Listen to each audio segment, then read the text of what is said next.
My poor baby. I think we better go inside where it's quiet, warm, and I can get something to eat, and we'll find out about the whole story. What do you think? What a weird night. Timmy's, eh? Every night. The savior. Every day and every night. Hey everybody, it's Brent from Brent's VanLife. If y'all think it's easy to do this van life stuff, well, we got a story for you. I want you guys to meet Andrew. Look at those eyes. You got any sleep, Andrew? Nope. Oh, what a night, eh? Gotta love the big city. Yeah, I want to get out of here. We're in the thriving metropolis of Winnipeg, Manitoba, sitting at Timmy's downtown at, what time was it, Andrew? 7:26. Is that AM? That is AM. I still had another hour of parking left where I was. Last night I parked on the side of the road and I paid for an hour of parking, and they told me I was good from 4:30 till 8:30 the following morning. Bonus, I said. So I paid for parking for both me and Andrew. Whole $3 For both of us. Actually, it was $2.98. I was rounding it up. And we went out and had dinner, and we got back, and Andrew went and took his dog for a walk. As did I. So what happened next? You went to go take a nap. And I said I'm gonna walk the city and get some shots and look around. And I was gone for, I don't know, about an hour or so. I was sleeping by that time. I came back and I was knocking on your window. And you know that I wasn't answering my window. It was later, 9 o'clock at night or something like that. Way past my bedtime. It's a beautiful town, eh? It's got a lot of history. A lot of cool buildings. Well, you should have seen some of the buildings I saw yesterday. Mm-hmm. But again, how did it make you feel? It stressed me out. I'm like, I feel very uncomfortable here. So I got in my car, moved it up a little bit to another spot, and I just, went on about my own business. His business was knocking on my window and texting me and calling me till I woke up. Brent, I've been compromised. What time was that? 10:30? Oh, 10. 10? Yeah. I was dead asleep. So what did you want to do after that? Well, after I got you up, and you're like, oh, don't worry about it, just stay here. I'm like, okay. So I just got back in my car, prepared myself to have my rest. Oh, you did? And then I get a knock on my window. You got the knock? And I'm like, what? And it's some, I don't know, mid-20s guy. He's like, and I'm like, really? I don't want this drama tonight. I turned my car on, and I left. Wow. He did call me right after and said, Brent, is there a guy outside your van? I'm like, no. Why? Well, some guy just knocked on my window. I think it was the guy that wrote the note. There's people. I think they're watching me from the apartment.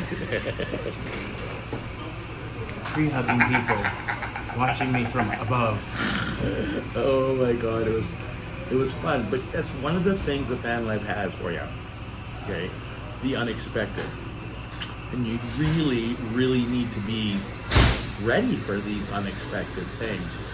You also gotta have a little bit of understandings of your surroundings and situations. Like, yeah, stuff is going to happen, and And it's all how we handle the situation, I think. It's got a lot to do with people too, with their anger. Because I feel he was probably more angry about himself than my dog, and he wanted to take something out on me. Yeah, but you can also think that, you know, it's all in how you can diffuse situations. And me having a background of bartending skills and stuff like this, and having to break up fights when I'm just a skinny little farting, you know, it doesn't intimidate me. I can't let really people intimidate me too much, right? It's how you handle a situation. Like, you know, I'm sorry you feel that way. I was gone for like an hour and blah, blah, blah. My dog has traveled across Canada. We're on our way home. I'm pretty sure the guy would have felt more like a tool, like being a tool, than being a tool, if that makes any sense. Yeah. And I treat my dog very nice, so he gets a lot of room and space to run around when he's at home. So this is the most he's been confined. I'll attest to that because I've been traveling with Andrew now for just about 2 weeks now, and yeah, that dog literally wants to be in the car more than it wants to be out and about.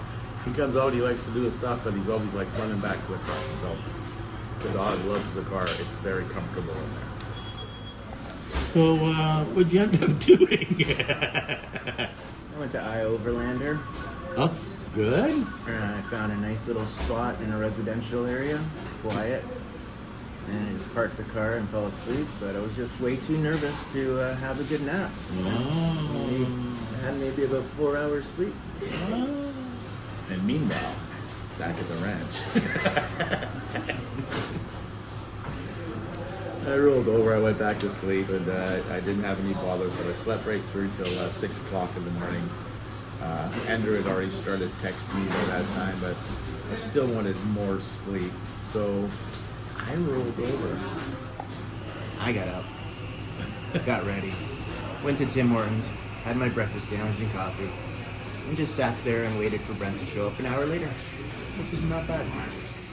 Considering it is, I was on the road by 7 o'clock, and I was downtown here in Winnipeg. Beautiful city, beautiful architecture here. If you're ever in here, come and visit it. Amazing little spot. But, you know, I have found that Andrew it's his first time actually being out and being overlanding and being a nomad and living out of his car. And yeah, it's not as easy as it looks, is it, Andrew? No, it's not as easy as it looks. It's fun though, and it's a great experience. I recommend everybody try it at least once. Let me ask you this though. You say it's fun, but we traveled a lot of miles, a lot more than I ever usually do. And so we did run into some places where it was hard to find places to sleep. We were comfortable in some places. Well, I was, but I'm comfortable anywhere I go. That's the neat thing about my bus. It's stealthy, but unstealthy, so it's comfortable. Like, people know that I'm there. And I'm used to it.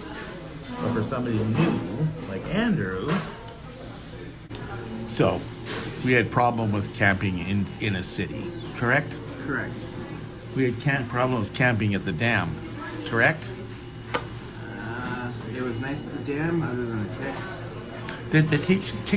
Did the ticks keep you awake at night? I haven't had that many ticks on me in my life. The ticks kept them awake at night, eventually. Okay, and then last night, or the night before, we had this beautiful spot out the end of a peninsula. How'd you sleep there? I slept great till about 6 in the morning when the train started honking its horn over and over and over. You'd think it would drive by, but no. And you know what Brent said in the morning? I didn't hear anything. What's right? It's because I had my windows open. And he had a nice insulated bus.